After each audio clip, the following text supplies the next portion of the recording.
Saludos, ¿qué tal amigos? Bienvenidos a Laicos en Salida. En el espacio de hoy vamos a ofrecerles el contenido del quinto itinerario del Congreso Nacional de Laicos que se detenía en los laicos, la presencia de los laicos en la vida pública. Bajo el título Profetas 3.0, sanar personas, cuidar vínculos, tender puentes, el catedrático de Filosofía Moral y Política Agustín Domingo Moratalla explicó que los católicos somos las manos y el corazón de la sociedad civil española. Antes de ofrecerles esta intervención, saludamos a uno de los congresistas de Toledo que participó en dicho itinerario, Nacho Rodríguez. ¿Qué tal? Bienvenido. Hola, buenas noches, ¿qué tal? ¿Cómo estamos? Bueno, pues en primer lugar, ¿qué es lo que destacarías tú de la intervención del profesor Agustín Moratalla en este quinto itinerario del Congreso Nacional de Laicos, en el que se refiere a la presencia de los laicos en la vida pública? Bueno, destacar algo de una intervención tan brillante y tan extensa y tan profunda como fuera de don Agustín Domingo Moratalla, compañero propagandista además, pues es bastante complicado. Pero yo me quedaría con la visión positiva que él nos aportó, o sea, de optimismo moderado, obviamente, pero un optimismo de cara a que nuestra presencia en la vida pública es necesaria. Y me acuerdo de una frase que él utilizó, que no habría vida pública sin los laicos cristianos en ella, ¿no? Que teníamos que estar ahí. O sea, es una de las cosas que más a mí se me quedó grabada de toda la intervención, que fue magnífica. El profesor además lo dice así, ¿no? Es impensable la vida pública sin nosotros. Luego, si te parece, volvemos a esa cuestión. Él habla, el profesor, de tres tareas que a día de hoy, y con esto que nos ha pasado desde marzo hasta ahora con la pandemia de por medio, pues es urgente que se cumplan, que yo creo que la Iglesia pues está claramente reflejado que así lo está haciendo. De esas tres tareas, sanar personas, cuidar vínculos y tender puentes. ¿A qué crees que se refería por aquel entonces Agustín Domingo Moratalla?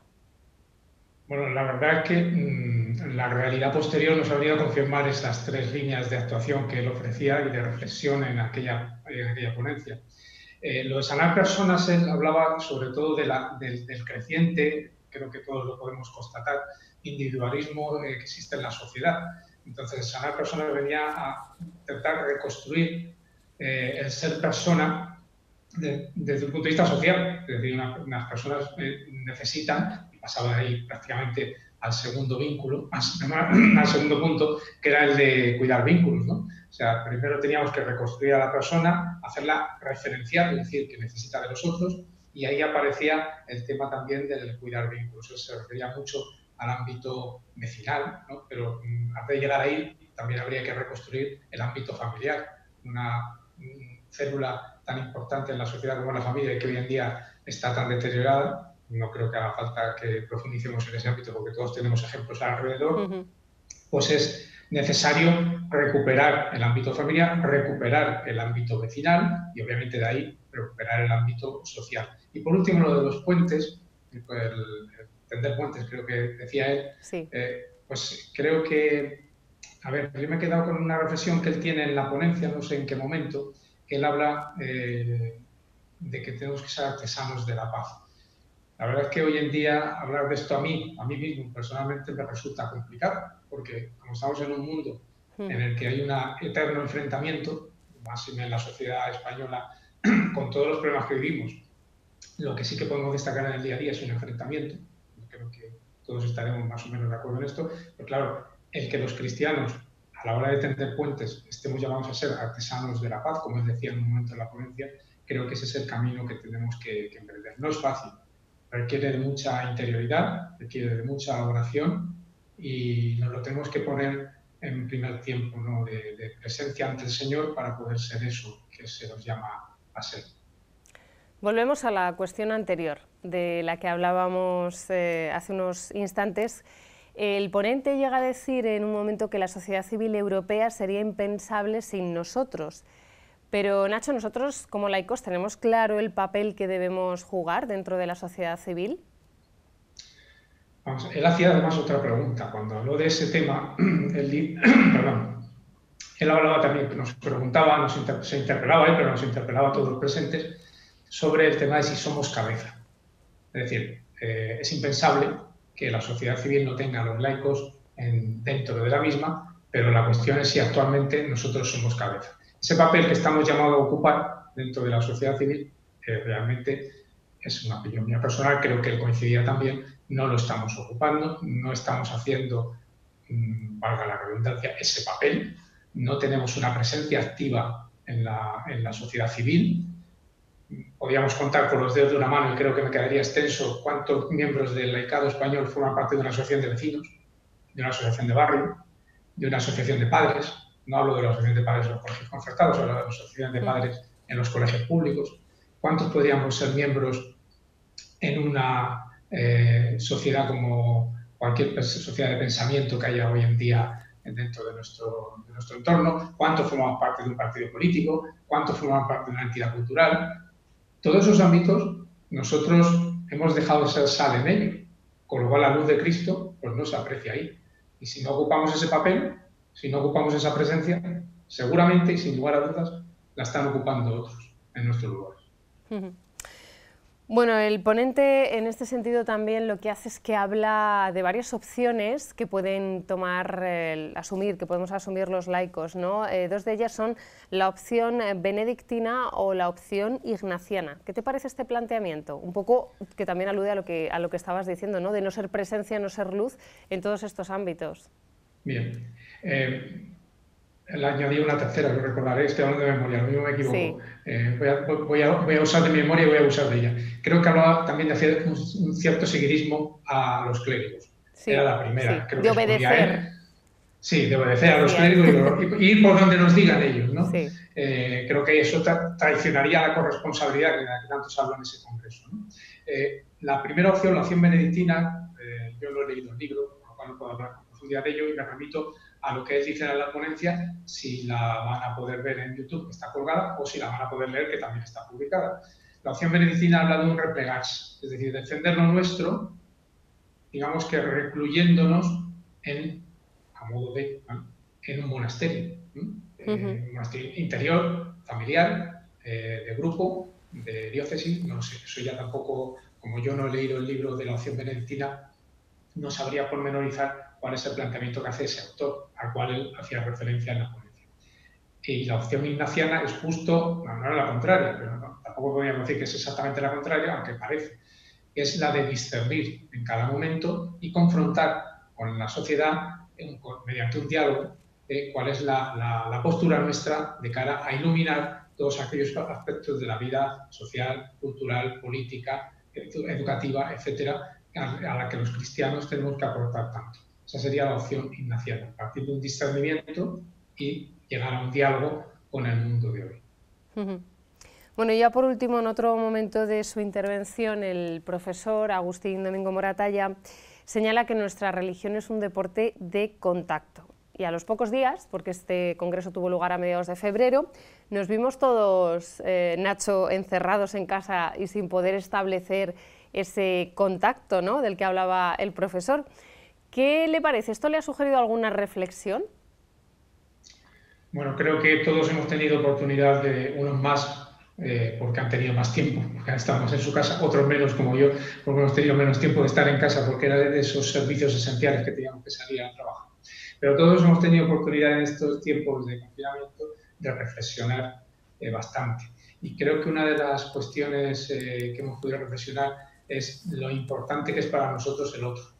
Los otros, nuestra referencia, siempre nosotros somos una religión de contacto, bien lo decía don Agustín, y es una religión que necesita al otro, necesita referenciarse, necesita convivir, hablar con él. Entonces, yo creo que nos hemos echado, a pesar de todas estas nuevas tecnologías que nos ayudan a estar en contacto y a mantener incluso reuniones siempre virtuales, pero son reuniones al fin y al cabo, a pesar de todas estas nuevas tecnologías, nos hemos echado mucho de menos, todos, familia, amigos, hermanos de grupo, de fe, de iglesia, de parroquia, nos hemos echado mucho de menos. Eso quiere decir que realmente nos necesitamos los unos a los otros. No podemos construir nuestra sociedad sin tener en cuenta al otro. No podemos llevar el Evangelio ni llevar la luz de Cristo, como decíamos antes, sin tener una comunidad de fe en la que apoyarnos continuamente y en la que vivir lo que Cristo nos nos enseña a través de su palabra.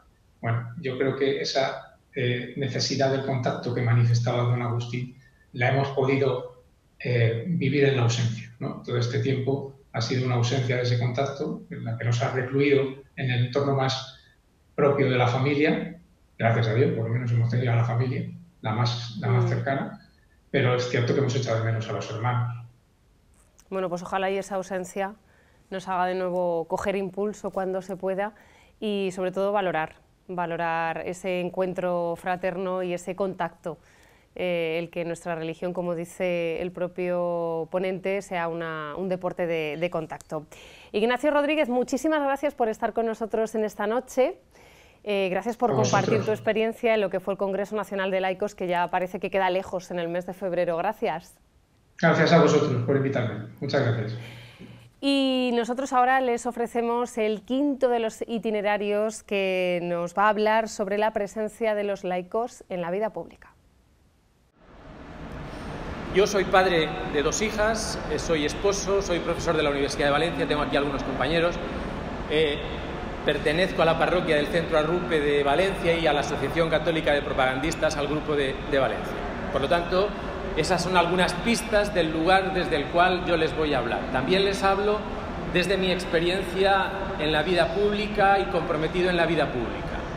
Lo que no significa no haber pasado por la vida política, porque durante 2 años también tuve cargos políticos y sé de las mieles que tiene la política y los venenos que tiene la política, y eran épocas muy duras.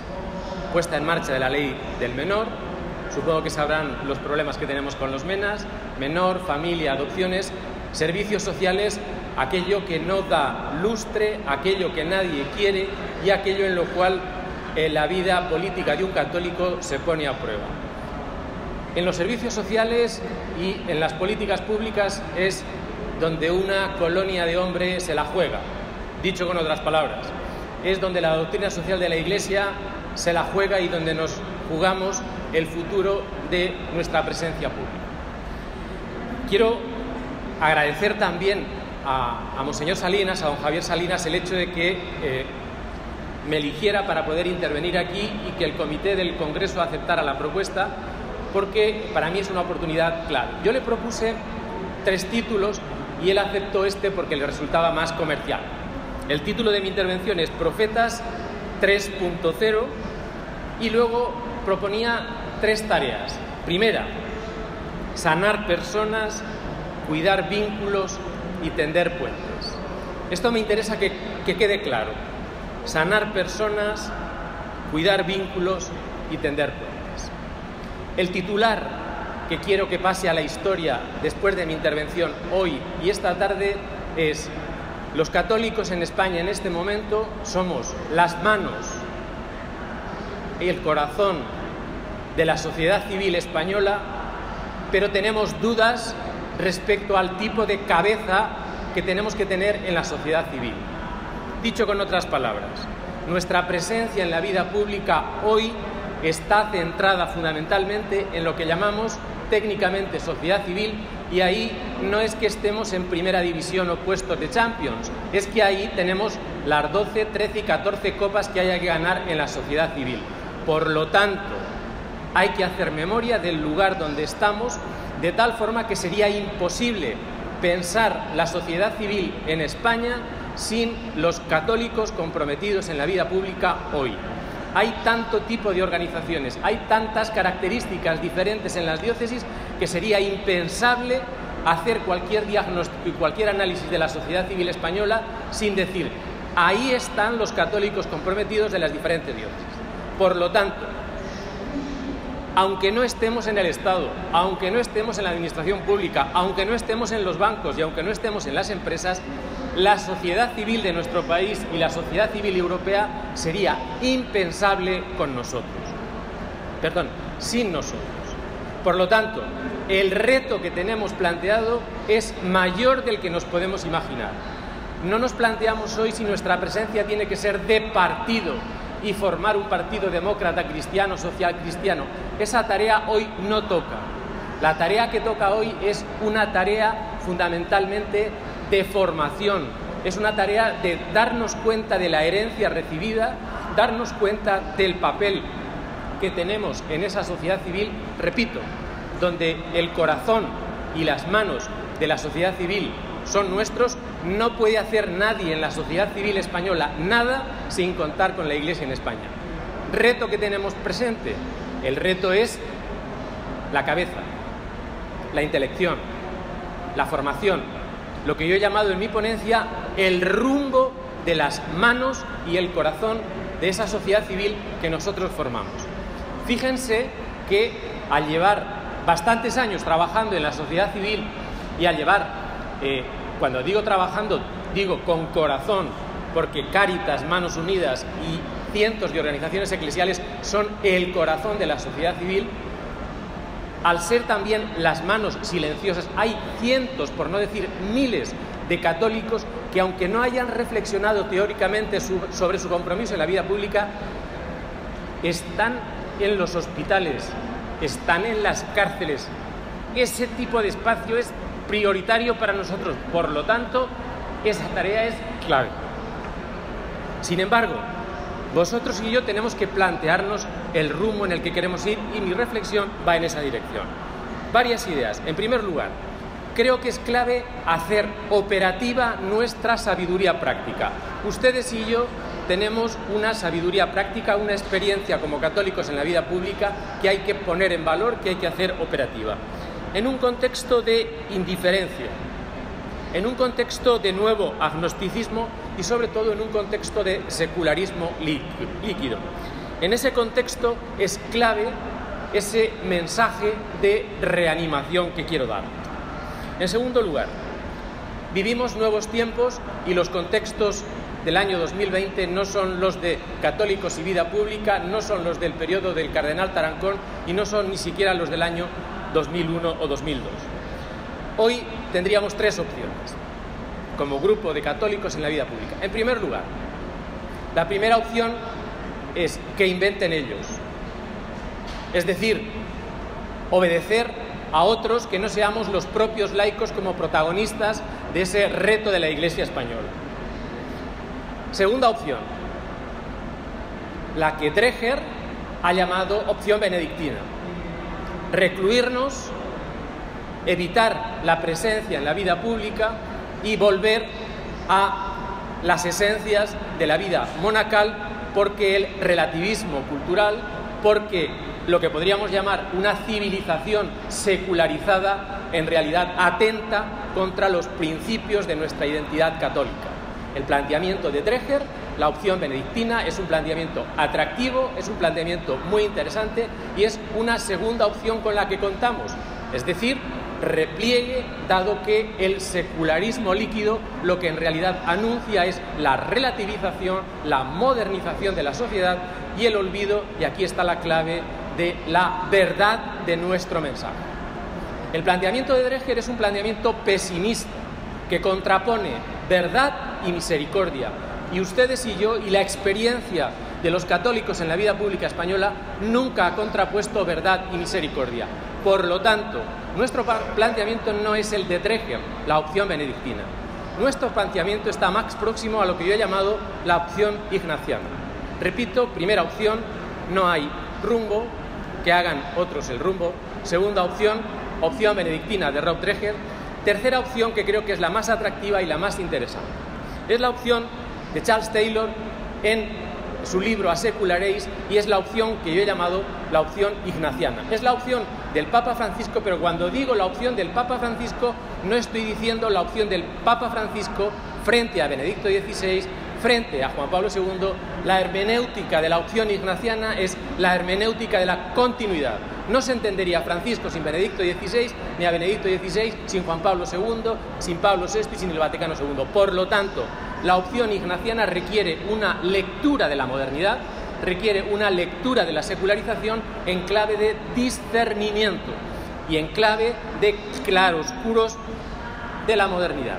Es decir, nosotros respecto a la modernidad no estamos en una posición adversa, nos situamos críticamente ante una cultura secularizada y ante una cultura moderna, pero tenemos algo que proponer y lo hacemos con ilusión, con esperanza, pero ojo, lo hacemos a la intemperie.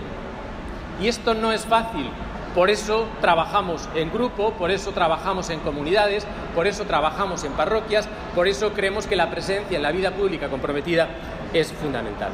En este planteamiento ignaciano, este planteamiento, digo taylorista, pero no en el sentido de las opciones empresariales, sino taylorista en el sentido de decir, una lectura crítica de la modernidad, supone situarse esperanzadamente en la vida pública, repito, situarnos a la intemperie y recuperar algo que es muy importante. Darnos cuenta de que solo se puede superar la fatiga cívica de las democracias si hay ilusión, si hay entusiasmo, si hay reencantamiento de tradiciones simbólicas. Y la nuestra tradición simbólica no es que sea de Champions, es una opción ganadora. Por eso es importante recuperarla. En este sentido, verán en la ponencia, la reinvención del compromiso, la recuperación del compromiso pasa por marcar distancias con la opción benedictina y pasa por marcar distancias con lo que hemos llamado el desentenderse del rumbo. ¿Cuál es el contexto en el cual desempeñamos nuestro compromiso hoy? El contexto que yo he llamado Profetas 3.0. Necesitamos recuperar la vocación profética. Los laicos no somos gestores, no somos administradores, no somos monaguillos. Tendremos que ser monaguillos cuando haya que serlo, pero es muy importante liderar en la vida de la Iglesia esta tarea profética. ¿Por qué? Pues porque sacerdotes y religiosos cada vez hay menos. Y por lo tanto, la vida de la Iglesia está en manos de laicos que tienen que tomarse en serio ese papel de liderazgo. No como simples gestores que llevan la comisión de economía de la parroquia, sino que simbólicamente lideran el trabajo en esa parroquia. En este sentido, como Profetas 3.0, cuando he dicho Profetas 3.0 y les digo en la ponencia el tema 3.0, no es porque tengamos 1.0, 2.0, 3.0, no. No me refiero a que necesitemos acudir a un Vaticano III como si el Vaticano II ya se hubiera realizado. No me refiero a eso.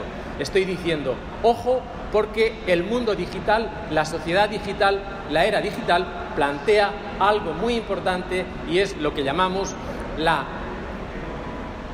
que podríamos llamar un cambio radical antropológico en la cultura y en la civilización. En este sentido, el mundo digital está cambiando el imaginario, está cambiando las formas simbólicas y nuestra presencia en la vida pública, en los hospitales, luchando contra proyectos injustos de leyes de eutanasia, solo será posible si trabajamos en las redes, conocemos las redes y nos damos cuenta de que el nuevo modo de entender la democracia pasa por la democracia algorítmica. Una democracia donde los seres humanos no existen, solo existen datos. Y ahí nuestra tarea va a ser importante porque la persona como ser con dignidad es clave. En la era 3.0 como profetas en la era digital lo vamos a tener difícil, lo vamos a tener complicado, por una razón muy sencilla, porque nos van a sobrar conexiones, pero nos van a faltar comunicaciones. Nuestra tarea y desafío en la vida pública es introducir el factor de comunicación en una sociedad súper, hiper, mega conectada. Esta distinción es central en la presencia en la vida pública. Los católicos podremos estar conectados, pero si no estamos comunicados, si no estamos en contacto y en comunión en eventos de esta naturaleza, en grupos, en parroquias, en realidad de nada nos valdrá tener conexión 5.0, 6.0 o la conexión que sea. En este sentido, la era digital requiere fortalecer este aspecto de comunicación y no solo de conexión. Teniendo en cuenta esto, el horizonte público es central, porque de él va a depender el horizonte institucional y político. Por lo tanto, toda nuestra energía tiene que estar focalizada en alimentar el espacio público en el cual cada vez hay menos confianza entre la gente. Cada vez hay menos capital social.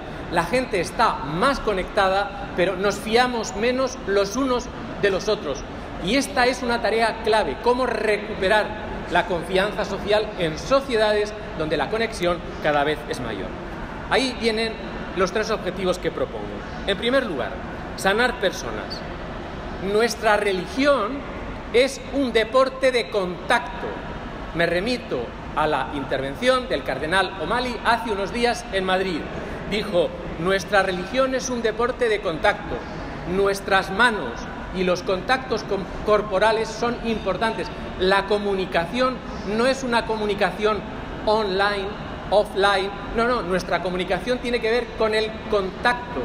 Cuando hablamos de cultura del encuentro, hablamos del choque, del encontronazo. El encuentro tiene su cara positiva y su cara negativa, pero es fundamental entender este dato. El contacto es fundamental en la sociedad 3.0. Por lo tanto, cuando digo sanar personas es porque nos vamos a encontrar con ciudadanos, nos vamos a encontrar con consumidores, nos vamos a encontrar con usuarios, nos vamos a encontrar con pacientes, pero cada vez es más difícil encontrarse con personas. La tarea nuestra es decir, donde hay un ciudadano hay una persona, donde hay un usuario hay una persona, donde hay cualquier tipo de rol social, nosotros vemos una persona. Y eso cada vez es más difícil. Por eso es muy importante darnos cuenta de que nuestra tarea es recuperar, sanar, introducir la perspectiva de la dignidad personal en un tipo de sociedad donde cada vez somos más función, somos más sombrero, somos más rol, somos más expediente, somos más NIF. Por lo tanto, tarea de quienes estamos en la vida pública: sanar, entender la salud desde una perspectiva integral. Repito, y esto es prioritario para hacer frente a proyectos de ley que tienen y que están van a favorecer la eutanasia. Nuestra batalla contra la legislación sobre la eutanasia es muy importante darla al lado de la cama, con los pacientes, porque estamos con ellos. En segundo lugar, no solo sanar personas. En segundo lugar, como les decía, cuidar vínculos. Cuando digo cuidar vínculos, estoy diciendo mantener colegios, mantener parroquias, mantener instituciones. A veces, en nuestra formación catequética y en nuestras estrategias de formación, se nos olvida lo que llamamos la dimensión institucional de la acción. Estamos a favor de una dimensión personal, pero se nos olvidan las instituciones. Y las instituciones son muy importantes, porque cuando el individuo no está, la institución permanece. Entonces, cuando digo cuidar vínculos, estoy diciendo, necesitamos, como laicos en la vida pública, revisar el perfil de las instituciones, la forma de trabajar de las instituciones en la sociedad civil. ¿Por qué? Porque nuestras democracias son frágiles. La justicia es frágil, la política es frágil, los hospitales son frágiles. Cuando digo una universidad, un hospital o un colegio, estoy diciendo una institución, pero no se mantiene sola. Requiere de personas que trabajan en ellas. Por lo tanto, nuestra tarea de cuidar vínculos va en esa dirección. Y esto es cada vez más difícil en una sociedad donde el atomismo y el individualismo es un cáncer. Nosotros no podemos caer en ese cáncer del atomismo, del individualismo y de la formación de nuestras gentes sin esa perspectiva de carácter institucional. El sentido del mensaje que transmitimos está vinculado al fortalecimiento de instituciones. Ayer, acuérdense, hablábamos de la misión compartida. Cuando se cierra una parroquia, algo nuestro se nos está cerrando. Cuando se cierra un colegio, algo nuestro se nos está cerrando. Por lo tanto, es muy importante fortalecer esa presencia institucional y trabajar por ella. Y en tercer lugar, el tercer objetivo que les quiero presentar lleva por título Tender puentes. La sociedad civil no la mantiene nadie. Nuestra misión y nuestro objetivo es tender puentes ahí, construir puentes. No digo ser pontífices, porque esa tarea no nos corresponde a nosotros, pero en sociedades individualistas y en sociedades fragmentadas, si las instituciones son importantes, los puentes tienen un valor incalculable. Y cuando digo puentes, voy a utilizar el verbo primerear. Supongo que le sonará. El Papa Francisco utiliza el verbo primerear muchas veces, pero yo lo voy a usar en un sentido activista, en un sentido arriesgador. Él lo utiliza en el sentido de no tener miedo, pero a mí me interesa utilizar el verbo primerear en el sentido de decir, nuestra presencia es arriesgada, no tenemos garantías de éxito en aquello que emprendemos muchas veces. Tenemos que primerear iniciativas, tenemos que arrancar propuestas. La sociedad civil va a depender, cuando digo sociedad civil estoy diciendo el conjunto de espacio moral que entendemos técnicamente como capital social, como espacio de confianza y como el aceite sin el cual la vida pública o la vida política no funcionaría. Técnicamente está muy trabajado, pero creo que es clave. Este primerear en la construcción exige iniciar procesos. Pero cuando hablo de puentes, quiero señalar varios puentes. En primer lugar, hay un puente de carácter antropológico. Nuestra antropología muchas veces es excesivamente cordial. Le damos mucha importancia al corazón y nos hemos olvidado de la cabeza y de las manos. Por lo tanto, recuperar el puente de una antropología integral. Somos cabeza, corazón y manos. Mucha gente querrá solo nuestro corazón y nuestras manos. Sin embargo, nuestra cabeza tiene que ponerse también a funcionar, porque a veces la clase política, los partidos políticos van a necesitar nuestras manos y nuestro corazón, pero no van a querer nuestra cabeza. Eso no es serio. Si ustedes quieren nuestras manos y nuestro corazón, tendrán que querer también nuestra cabeza. Y eso requiere condiciones, y eso requiere trabajar por la libertad, por la justicia y por la solidaridad, y no por intereses de partido. Segundo puente, puente vecinal. Yo les podría preguntar, ¿conocen a sus vecinos? No hemos hecho una pastoral del vecindario. La parroquia muchas veces hace este tipo de cuestiones sin saberlo. Por lo tanto, la figura del vecino es una figura socialmente clave en la vida pública. Sin esta figura no habría solidaridad, capital social y por lo tanto es clave. En este sentido, el puente no es solo el puente con los partidos, con los sindicatos, con las agrupaciones. Muchas veces es el puente con nuestros vecinos. Tercer puente, el puente interconfesional. A veces nos relacionamos con los compañeros de otras religiones, con los creyentes de otras religiones, como si fueran, podríamos decir, de una segunda división, de una tercera división. No, es muy importante respetar, conocer y valorar que el futuro de nuestra presencia pública en un contexto europeo y democrático pasa por la defensa de las religiosidades. La religión es fundamental en la vida pública. No habrá democracia europea o americana sin el respeto y sin la presencia de las religiones en los espacios públicos.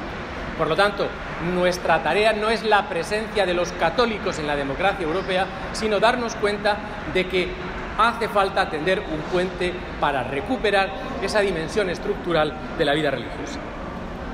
Hay otro puente que llamaríamos un puente intereclesial. Las diócesis apenas están comunicadas muchas veces la una con la otra. A veces la acción católica de un sitio no se comunica con la acción católica de otro. Estos encuentros y durante los últimos años, gracias a Dios, gracias al trabajo de vosotros y de los grupos en los que estáis, ese puente se ha fortalecido. Pero es muy importante darnos cuenta de que las diócesis no pueden trabajar aisladas, sino que tenemos que tender ese puente. Y por último, hay un puente intraeclesial. A veces no nos conocemos los pertenecientes a los distintos carismas de la Iglesia. esto es importante, un encuentro como este, cuando uno ve la relación, el índice de grupos, de personas, de colectivos, se sorprende del capital asociativo, de la sabiduría práctica, de la tradición que hay, y por lo tanto, a veces uno echa de menos que en los procesos de formación esto no se lo hayamos enseñado a nuestros hijos, no se lo hayamos enseñado en los colegios y no forme parte de nuestro vademecum formativo. Y por último, hay un último puente, y es el puente entre las instituciones educativas y las parroquias. A veces hay un colegio religioso o diocesano que no se comunica con la parroquia. Tenemos que hacer autocrítica para darnos cuenta de que el futuro de nuestra presencia en la vida pública no es nuestro futuro como colegio o nuestro futuro como parroquia. Vamos en el mismo lote, el colegio de religiosos o religiosas o el colegio diocesano y la parroquia. Por lo tanto, no tiene sentido trabajar de espaldas. Es importante que las instituciones educativas de la Iglesia que están presentes en la vida pública no le den la espalda a las estrategias de presencia en la vida pública que tenemos en las parroquias o que hay en las parroquias. Falta comunicación entre parroquias y colegios. A veces las propias parroquias son pequeños reinos de taifa que no trabajan en relación con el colegio o con los colegios de la zona. Por último, ya para concluir, me gustaría, repito, sanar personas, cuidar vínculos, tender puentes. Estos tres infinitivos, estas tres tareas me van a llevar a una serie de conclusiones que quiero transmitirles y que en el documento y en el texto les propongo. En primer lugar, necesitamos fortalecer una eclesiología de comunión y trabajar para defender la fe y la libertad. Los derechos de una sociedad liberal y de una democracia liberal no nos pueden dejar indiferentes. El futuro de la democracia liberal, no estoy diciendo democracia iliberal.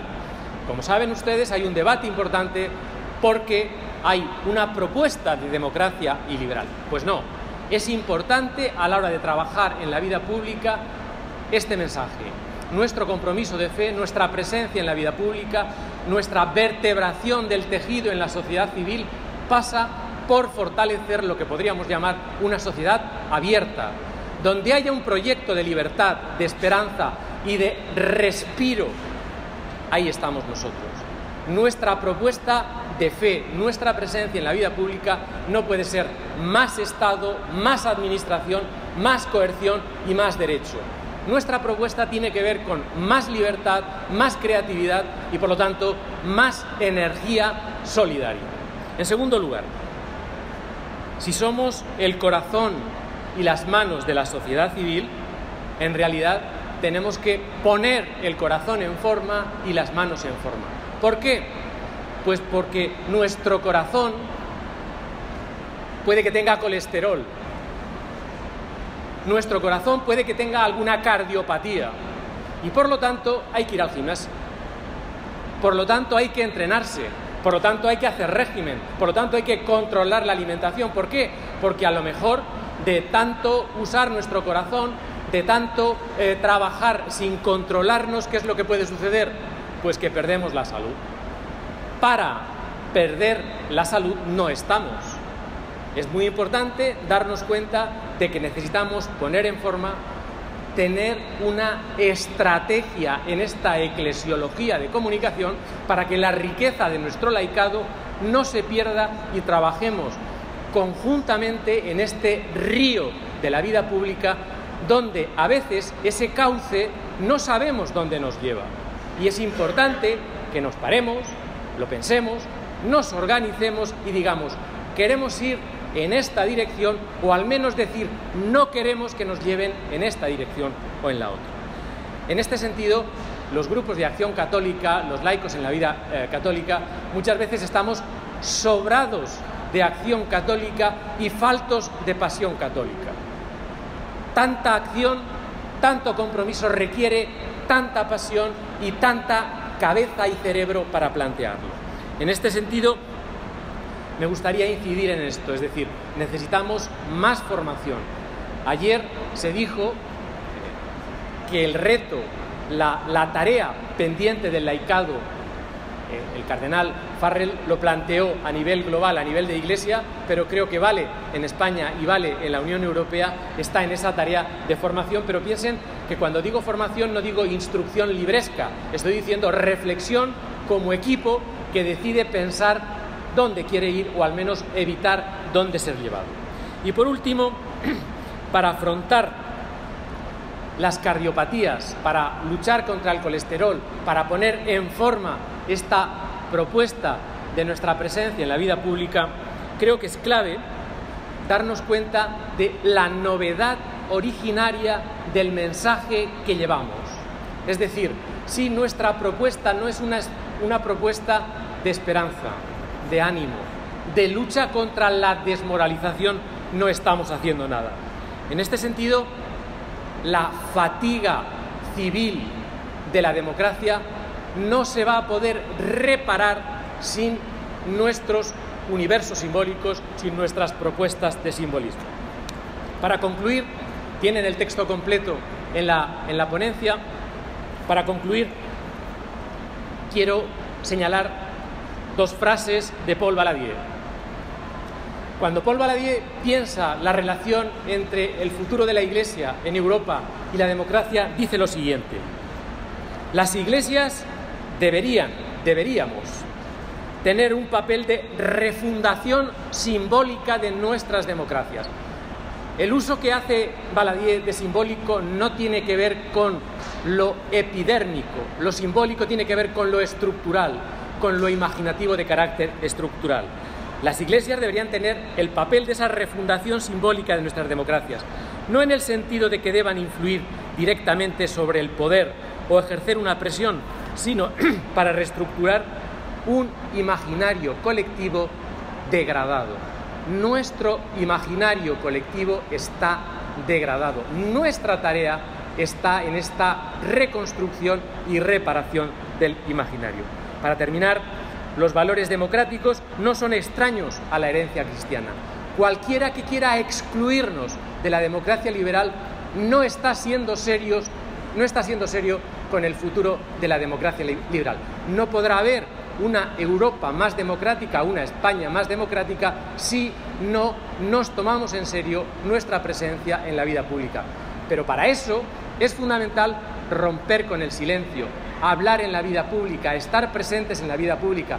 Pero esta presencia, repito, no puede ser una presencia única y exclusivamente vinculada a lo cordial o lo manual, sino que tiene que estar vinculada a lo que podríamos llamar la inteligencia, lo que tiene que ver con lo cerebral, lo cognitivo. ¿Por qué? Pues porque el futuro de la democracia o se hace con los católicos o no se hará. Muchas gracias. Y dentro del quinto itinerario del Congreso Nacional de Laicos sobre la presencia pública de los laicos, nuestra diócesis presentó la iniciativa Libres para educar a nuestros hijos. Saludamos a su coordinadora que está con nosotros, Victoria Melchor. ¿Qué tal? Bienvenida. Muchas gracias. ¿Qué tal? ¿Cómo estáis? Bien, muchísimas gracias por acompañarnos. Vamos a hablar de esta experiencia, una de las que presentó nuestra diócesis de Toledo en el Congreso Nacional, pero si te parece, en primer lugar vamos a recordar cuáles son los objetivos de esta iniciativa, de esta plataforma, así brevemente. Sí, Libres para educar a nuestros hijos, como ya sabéis, porque estuvimos ahí hace años en el canal diocesano presentándolo, pues es una plataforma cuyos principales objetivos son respetar la libertad de educación. Estamos luchando y trabajando para que se reconozca este derecho, que es un derecho constitucional articulado en el artículo 27 de la Constitución española, y sobre todo queremos romper los prejuicios que hay en torno a esta libertad de educación y sensibilizar a todos los agentes educativos, empezando por los padres, que son los primeros y principales educadores de los hijos, y siguiendo, bueno, pues con todo el entorno educativo de profesores, agentes educativos de otros sectores, y también potenciar la formación, porque creemos que es muy necesaria una formación integral y permanente en todos los sentidos. Bueno, decimos que la Archidiócesis de Toledo presentó esta iniciativa, Libres para Educar a Nuestros Hijos. Victoria, ¿cómo fue la presentación? Pues la verdad es que fue muy bien. No solamente fue la Archidiócesis de Toledo, sino que también lo hicimos a través de las 5 diócesis de Castilla-La Mancha, porque también llevamos ya un par de años trabajando juntos, que ese ha sido uno de los grandes logros de esa plataforma, que las 5 provincias de la delegación de la provincia eclesiástica trabajen unidas: Cuenca, Albacete, Guadalajara, Ciudad Real y Toledo. Entonces, en el Congreso de Laicos no solamente lo presentó la Archidiócesis de Toledo, sino las cinco provincias de Castilla-La Mancha.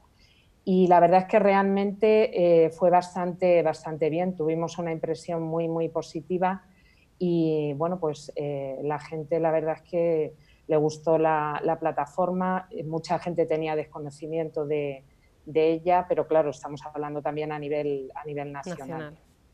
Sí. Bueno, Libres para Educar a Nuestros Hijos hoy, es decir, iniciativas a medio, a largo plazo. Victoria. Pues mira, de momento yo creo que vamos día a día debido a la situación que hay, porque claro, eso también, como ha pasado a todo el mundo, corta un poco los planes ni siquiera a un medio plazo. Pero nosotros sí que uno de los planes sigue siendo la formación continua, tanto para los padres como para los educadores. De cara, bueno, ahora llega el verano, pero de cara a septiembre, pues esa es una de las iniciativas que tenemos, en la medida de lo posible. Si no puede ser presencial, pues utilizaremos los medios digitales de los que hemos estado haciendo uso hasta ahora. Pero sobre todo es seguir formando y ejerciendo esa sensibilización a todo el ambiente educativo. Victoria, si alguien de los que nos está escuchando, nos está viendo en esta noche, desea más información, tiene alguna duda, ¿dónde puede encontraros y dónde puede localizar todos estos datos, ¿no?, que nos hablan de esta plataforma, que sí que es verdad, como bien has dicho, que surgió en Toledo, pero luego ya se ha ido extendiendo y ya podemos decir que pertenece a todas las diócesis de Castilla-La Mancha? Sí. Principalmente nos pueden encontrar en nuestra página web, libresparaeducar.com, y también, bueno, estamos en todas las redes sociales, Instagram, Twitter, Facebook.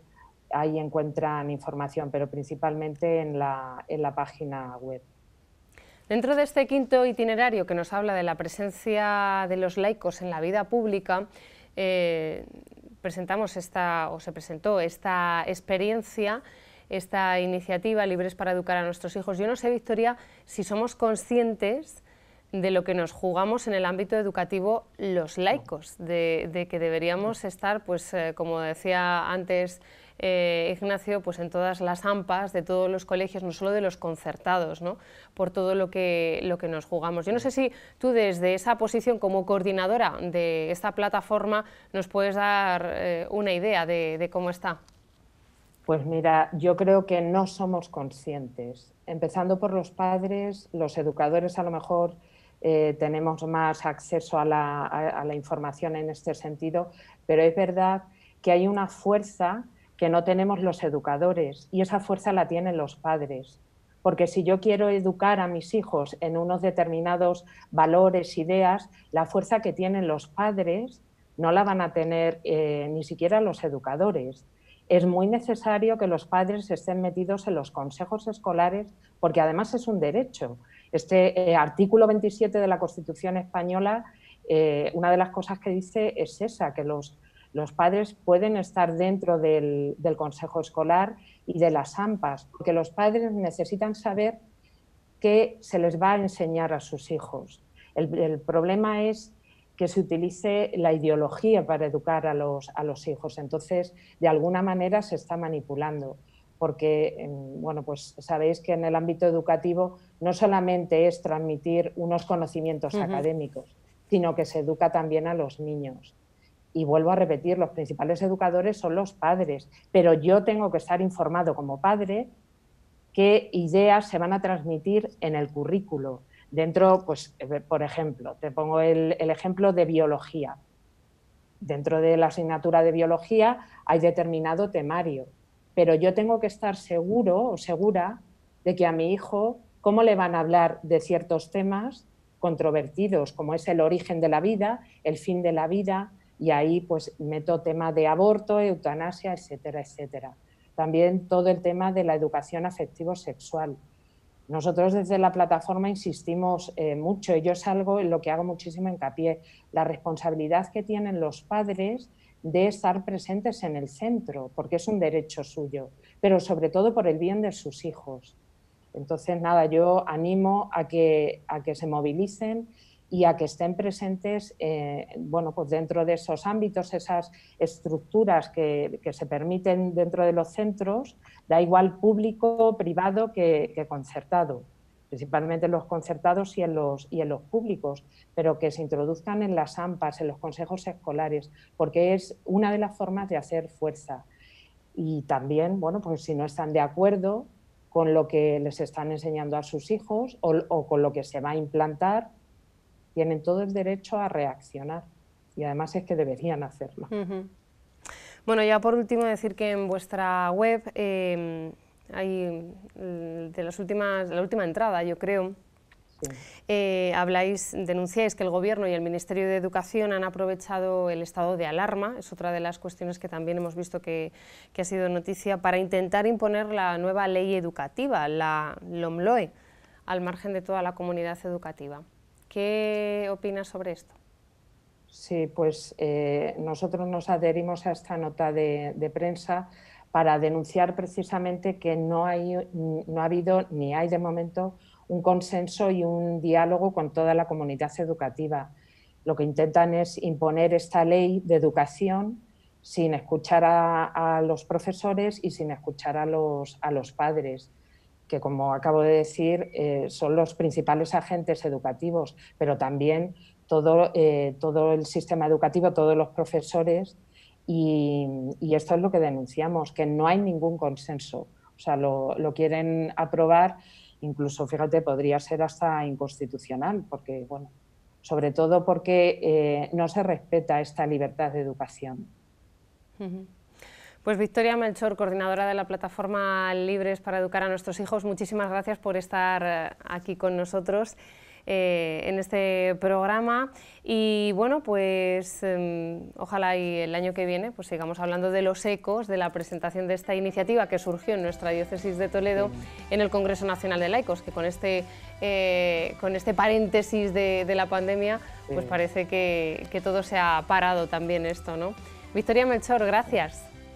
Muchísimas gracias a vosotros. Yo animo a todos los espectadores a que nos visiten en nuestra página web, se informen, y cualquier duda pueden contar con nosotros para ello. Muchas gracias a vosotros. Estupendo, gracias Victoria. Y a ustedes también gracias por su compañía. Les espero aquí la semana que viene a la misma hora en Canal Diocesano de Televisión. Discípulos en misión, llevamos